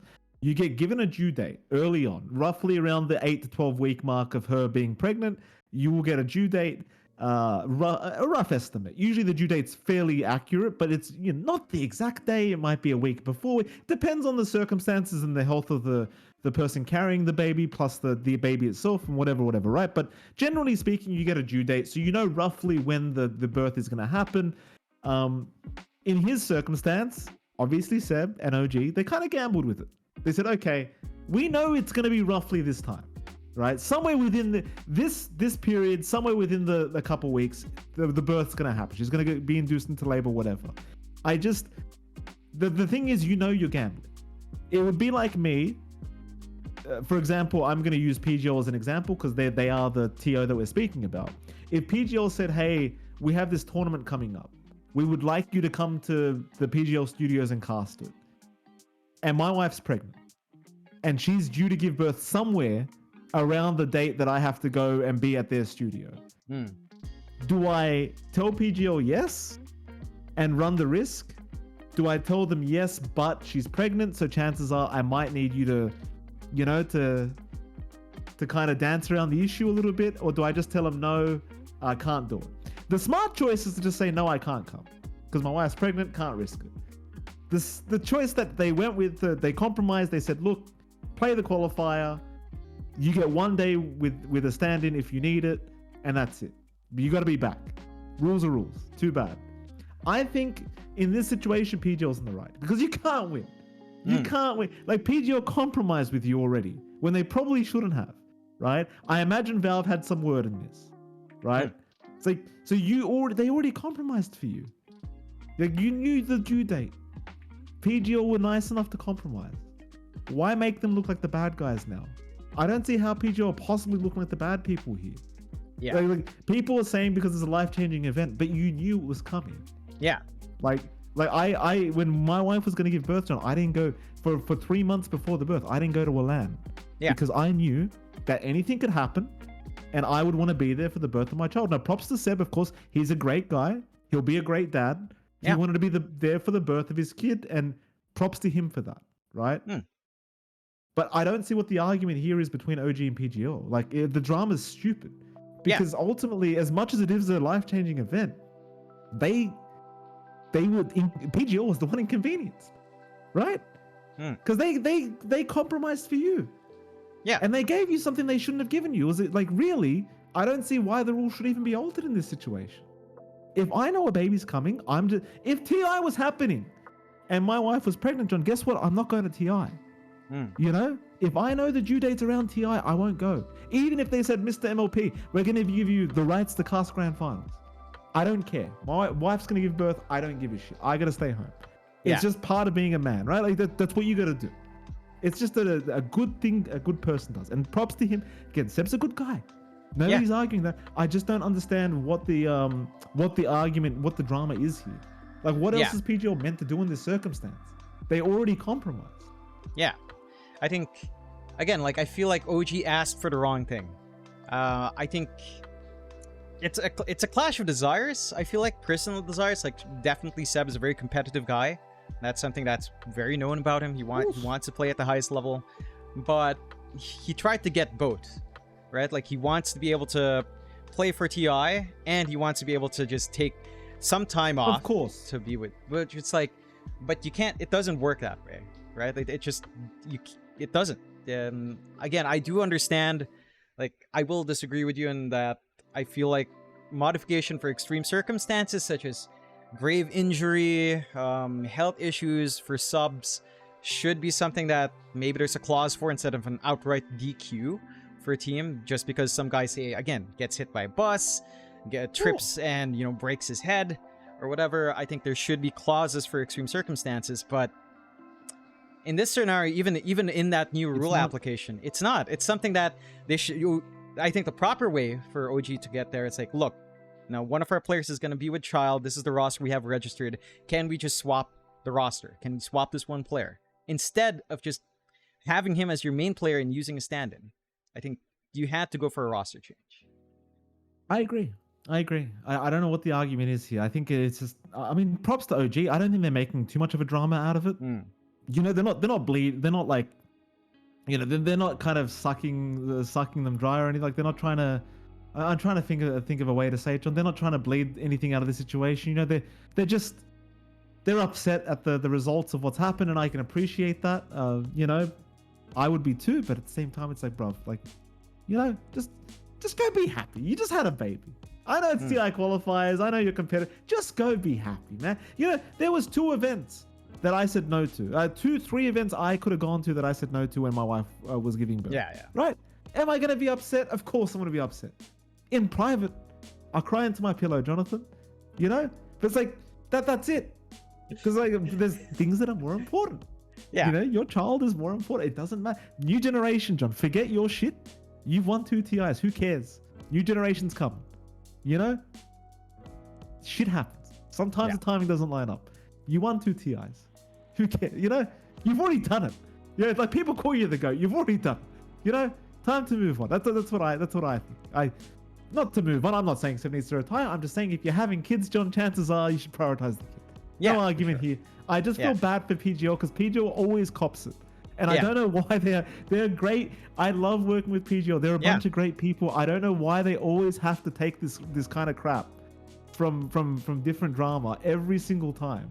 And the community just gets on top of it and they start lashing out at these TOs, and it's like, guys, they tried their hardest. They're not the ones that are having a kid. You know, I'm pretty sure, you know, if the CEO of PGL is having a kid, I'm pretty sure he's going to the kid. I don't think he's sitting in the office worrying about TI qualifiers. That's all I'm saying. I don't understand what the drama is here. As a person who's just recently been made a father, I would instantly make the choice not to compete. I don't, you know, that's all I have to say. I just wouldn't be upset if they compromised to try and help me. And then I said, oh, but that wasn't good enough. That's not nice. Yeah, for sure. I think we're in line there. I mean, again, congratulations to Seb. Hopefully, you know, he enjoys the moment, because I think, you know, the little ones grow fast. I still can't believe with yours, Mike. Like, Alice, I still can't get over that she's 1 year old, man. I'll never get over it. I miss her, though. I do miss her. Yeah, I'm sure she doesn't remember Uncle John, but yeah, it's different when a kid's around. It's not even my kid. It's still different. Yeah, I know. She seemed to actually enjoy your presence quite a lot, which is really weird because she usually really doesn't like people that she doesn't know, but she seemed to really get attached to you very fast, which is pretty interesting. Actually, my wife was making the joke on the way home. She's like, you know, maybe she liked John so much because she'll hear, like, you know, if my wife has the TV on with us casting, she'll hear your voice so often. Maybe she recognized who it was, you know, maybe she's like, oh, finally I get to meet, you know, Uncle John. But yeah, it was really nice to travel to the Philippines and do all that. And I mean, speaking of that, I guess we should talk about it. We did travel. I hope you're not hearing the screaming in the background. It seems like my baby's doing something a little bit silly, but I did travel to the Philippines because we're recording some food content, and hopefully the show will be online rather soon. Yep. We're currently getting it edited, but that was a fun experience. Props to the people of the Philippines, Jonathan. Some of the nicest people I've ever had the pleasure of seeing while being a tourist. Very, very accommodating. And it makes me kind of mad, honestly, that the Philippines isn't more of a touristy destination. You know, like Australians, we always talk about, like, any Bali. Aussie here, Bali. It's always Bali. You know, it's always like, oh, I went to Bali. And if it's not Bali, it's Thailand. Every time, without a doubt. And it makes me kind of sad because it's like, man, the Philippines was a pretty wild place. Like, it has a lot of unique shit to it. Like, it's pretty cool. I feel like it should be much higher on the kind of the tourist totem pole, but it doesn't feel like it is. Bit sad. Yeah, I mean, I can't blame people. I think there's a lot of problems here. Like, I wouldn't want more people to come experiencing our airport. So that's the one thing I would absolutely destroy our airport. There's a new one being built. So hopefully by then, you know, that's when I would blare the horns, like, come to the Philippines. Your entrance into it won't be shit because Nayas, Ninoy Aquino International Airport, Manila International Airport is absolutely awful. It does not give you a good first impression of coming into this country. So, but yeah, the country is great. We didn't even go to, you guys in the family didn't even go to, like, the beaches stuff. You know, I was saying, like, Boracay, Palawan, some really good beaches there that I think I would argue is better than Bali. And the one thing is that, you know, unlike Bali, you're not going to end up eating Australian food, which is the stereotype I hear in Bali. And my sister went down, and apparently the most common thing they found was Australian food in Bali. And it was like, oh, we ran into Australian food everywhere. Thank goodness.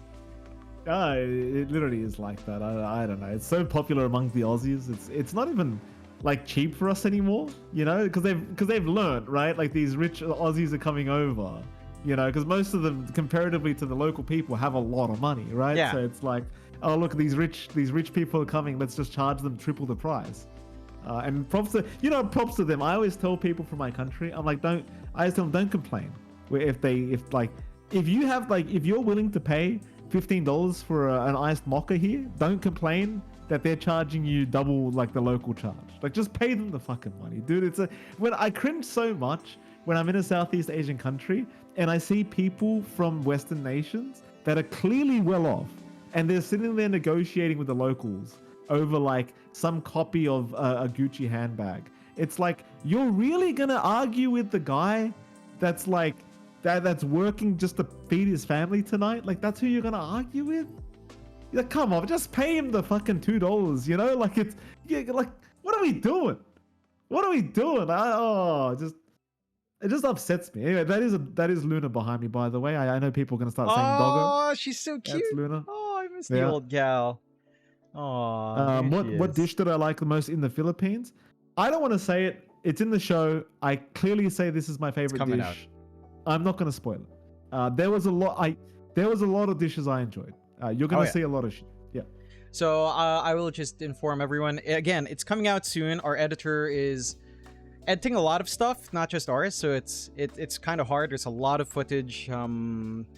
We are trying. Once we start posting, it will be consistent. So that's why it's taking some time. But once we do start posting, you can know that there should be at least 1 or 2 videos a week, and you can always look forward to that. So we want to do it like at a good tempo. So we are allowing some lead time. So that is it. But it is fun. I think we should talk about it once all of the videos come out. Maybe, you know, if you have time for the podcast, we can talk about each, show clips from it as well. But yeah, that was fun. I think it was really, really enjoyable because there's a bunch of stuff I didn't do as well. So it's going to be fun to look back at that, I think, for sure.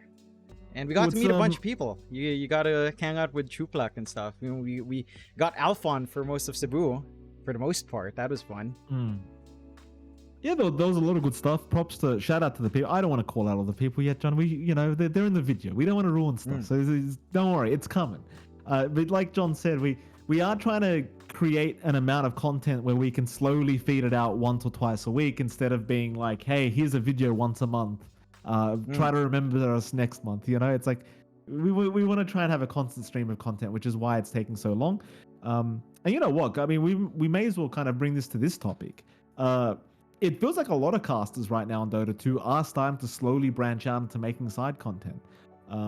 We did kind of go over the fact that casters are, in general in Dota 2, I think, and in general in esports, are starting to, like, it is slowing down. So I think casters are starting to wake up a little bit and maybe appreciate that the gold rush of esports might be coming to a close for this era, and it's time to start branching out and making other forms of content that you can monetize. Because right now, unless you're in the top echelon of casters, you're not going to have enough to survive with the way the world economy is going. So you've got to start really building up something.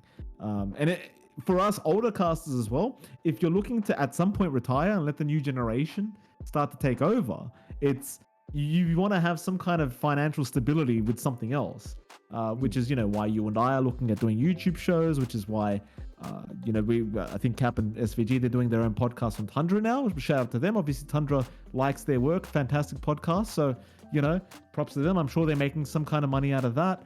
I saw T-Governor doing some kind of YouTube channel where he's sharing bugs in Dota 2, which is also very exciting, kind of fills another void. You've got your BSJs, you've got your Kezus, they're all doing their own thing. So I think everyone's starting to appreciate that the golden era of esports in terms of like making money is slowly starting to, like, the money well's drying up a little bit, you know? So I think people are appreciating that and starting to not move on, but certainly starting to make themselves a bit of a safety net. Yeah, for sure. I think, you had Suns Fan and Jenkins making a game. Right. That's really busy work. I'm surprised they have time to cast, honestly. From a production point of view, from coming from that background, I hope it's doing well. I'm looking forward to the final one because it has like a bunch of historical figures. So yeah, I think the one thing I will say, I love everyone that's casting. I think I love the scene. I do think that for some of the people branching out now, I think the one thing that I have in my mind, it's not a diss to them. I know it's like you and I do it. It's very busy to try to make time for side content when you're casting so much as well. But I feel like it would have been way better for almost all of us, including us, to have done it a lot earlier. I think Yeah. it's just one of those things. But yeah, it's just a kind of a consequence of the times that it's finally coming out in that way, at the very least, like branching out. I mean, at least it's happening. Yeah, You yeah, know, for sure. at least it's coming to a point where it's actually started and people are starting to branch out a little bit, because I think, you know, I mean, it goes back to the first conversation we literally had during Yeah, this podcast episode, which is like, you know, at some point, us oldies have to leave, you yeah, know, and the new blood wants to come in, you know, and there's a lot of people in their early 20s that are working towards being Dota 2 casters right now that have a lot of talent, more talented than us old heads, you know. So it's like it's you know, it's maybe getting to that point where in a year or two you might start to move out of the way, you know, and just let them take over. That's how I feel anyway. I every time I cast this, I think to myself, like, how much longer till you kind of say enough's enough, you know, that's my chance gone, like, time to let other people like have the opportunities I would have had. It makes you wonder, you know. yeah, yeah. It does. Yeah, that's a Yeah. rather solemn note. We're not going to end on that. That was rather depressing, but you know. Yeah, I mean, Valve is still supporting Dota 2 and you know, in great ways. I think, like, I know people like to we talk about it a lot, and you know, DPC was good, but now it's gone, and the content's coming slower, and Ringmaster's still not out, blah blah blah. But I wasn't CS2 recently complaining about how little content they get compared to us, like the Counter-Strike community. I'm pretty sure we're literally complaining. There's a big drama going on about how we have Crownfall and they have Counter-Strike 2, but they still don't have like a lot of content going on I mean, in Counter-Strike 2, which is a brand new game. And to be fair, like, they haven't had what do they call them? Operations. They haven't had an operation. They've gotten new maps. Again, they've gotten a new bloody engine. They've gotten a lot just from that. So I don't think it's fair. I don't think it's fair to kind of look at what we're getting and be like, oh, you know, oh, Dota's getting all of this. It's like, you have to take in context how long we were on the last patch, and you have to take in context how long we were off from content as well. Like, CS was getting the priority, so I think the CS guys just need to chill out a little bit. You'll get your operation soon, I'm sure. You know, you've got a shiny new game. They're slowly fixing bugs. They're slowly fixing, I don't know, like, they're slowly fixing VACnet, hopefully, but you know, it takes time. And Valve likes to do it right and take their time. So that's just the way they work. Yeah, but at least they do it right. Yeah, you know? exactly. Like, the meme is always like, would you rather it be Blizzard or Activision or Riot? You know, God forbid, one of those shitty companies take over. Imagine Microsoft bought Steam tomorrow. Like, they bought Valve out tomorrow. They tried. Like, what are we gonna? They tried early on. And yeah. Did they get knocked back or not? They got knocked back. Did they not? Yeah. So it's like, imagine in the event that, like, they just sell it to Microsoft. Like, God knows Microsoft's gonna do a dog shit job. You know, like, I don't want that. Like, I think that's when you know all these games are just dead. Like, as soon as a big company like that buys them out, like, that's it. Forget about it. Just, you know, turn Steam off. It's done. Props to Valve for not selling out at the very least. You know, they don't want to sell, which I can appreciate. You know, maybe it is a bit of like, we're passionate about our community. We don't need to sell. We got enough money. No. It's basically that I think if you tried to buy out Steam, I don't know if you'd basically offer all of Microsoft, because the revenue of Steam, again, Valve gets the double dip on community market. You know, when you sell something in the market, you're giving someone else money, but they get the transaction fee. And where's that item originally from? It originates from Steam anyway. It doesn't cost them anything. So they get the Steam market trades, and they get their commission on store sales. They get a lot. Like, Steam is business model. Again, like, you think about the context of Dota 2. How much would the old battle passes do at its peak? Maybe around 200 million straight to Valve. It's a drop in the pond. It is literally nothing compared to Steam. It is literally nothing. So I don't think anyone has the power to buy Steam, simply because no one can afford it. Maybe Nvidia, but I don't think Nvidia's interested at all. They're busy making their own money. Why look into software when you've got hardware, you know? Yeah. It's I mean, you know, again, shout out to Valve for not selling out. That's all I'm gonna say. I don't want Microsoft running Steam. No, please. God, no, please, no. Don't let that happen. God forbid. No. Anyway, we are gonna have to start wrapping up soon. I do owe my wife a walk around the block, so we're gonna have some topics to, I suppose, wrap up on here, Jonathan. Anything else? I mean, I say this every damn episode I join into after like 4 or 5 months without showing up. But I like to think that I try to do this weekly at some point, Jonathan. Maybe Yeah, next week I'll be back. Maybe we'll see. yeah. No pressure. I'm thinking down the line as well. We could probably have some guests. Armel's a very talky guy now. Cuckoo's probably down to talk. I mean, we have some people that we could probably line up for. I think that'd be really good. Like, especially because there's a lot of chatter right now where, like, people are getting older. And for SEA, like, for the fans of the SEA region and people that live here, it's very hard to watch your teams flop every TI. So it would be nice to see, like, some players that have played for the region for a very long time and kind of have their honest input as to what they think continues to go wrong. Because, when you and I attend a LAN, or when you and I see these players and we ask them what's going wrong, like I ask literally every time I see an SEA player, I'm like, guys, what's happening? Why can't we win anything? And they all have a different opinion. Like, nobody agrees on what the problem is. So it'd be very interesting to have a couple of them to kind of compare ideas as to what they think is the problem, especially if they were previously in the same team. Yeah. Like Cuckoo, Armel, TNC. It'd be rather funny to hear what they thought was the problem back then as well. Yeah, for sure. Like, there's a lot of good conversations there. I think mainly the main thing is, players have a lot of time right now, Mike, if they're not going to LANs.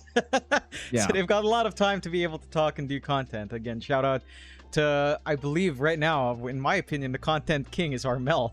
The guy is, every time TNC loses in the quality, it's fine, guys. It's content. They want to give us more content to stream. So there you go.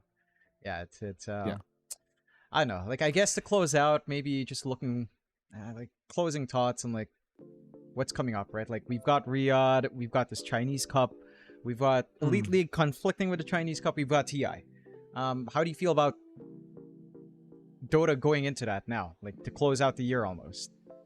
I think it's good that we've got so much competition in TOs. I think that's one thing I like. I think the main, like, I don't know how it's setting up for people that are working in the scene, right? Because I think you have, like, I'm trying to figure out a way to word this without giving insider info that I probably shouldn't be sharing. But like, there's TOs that they do the premium events. Everyone knows the TOs I'm talking about. They do the premium events. And then you've got a lot of TOs that are like kind of underneath them, where they're mostly online and remote casting style of events, And I feel as though there's a lot of disparity between pay right now, between those kind of TOs, like the premium versus the guys just underneath them. We've already talked about this, but there's a lot of money issues going on. I just question, like, for example, you mentioned this new Chinese tournament being on the same time as Elite League. Like, when does it become a point where, like, they fight over casters? Or do they even fight over casters? Because I looked at the roster of casters they got.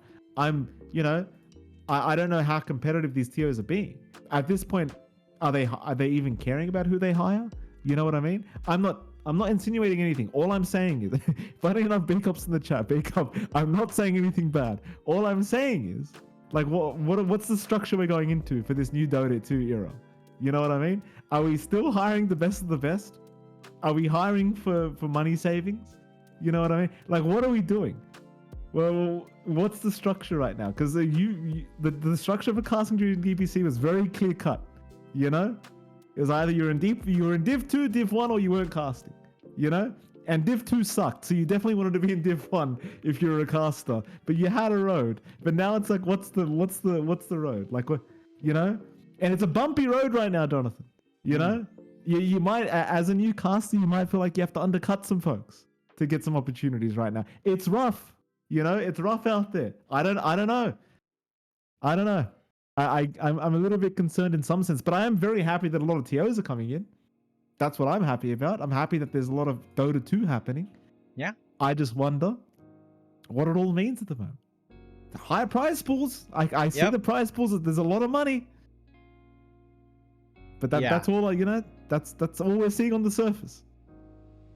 I don't know. Well, I guess we'll have to see as the year starts to close out, as we can move past these current tournaments. I think, again, this Elite League and Chinese tournament's the one that I'm intrigued by the most, because I don't know how highly, let's face it, you know, Elite League and I think Dasha have treated Elite League a little bit better. Dasha, I think, did treat English as like a secondary language, which is fair considering the TOs. I think this Chinese tournament might be the same, considering, again, the region and the target demographic.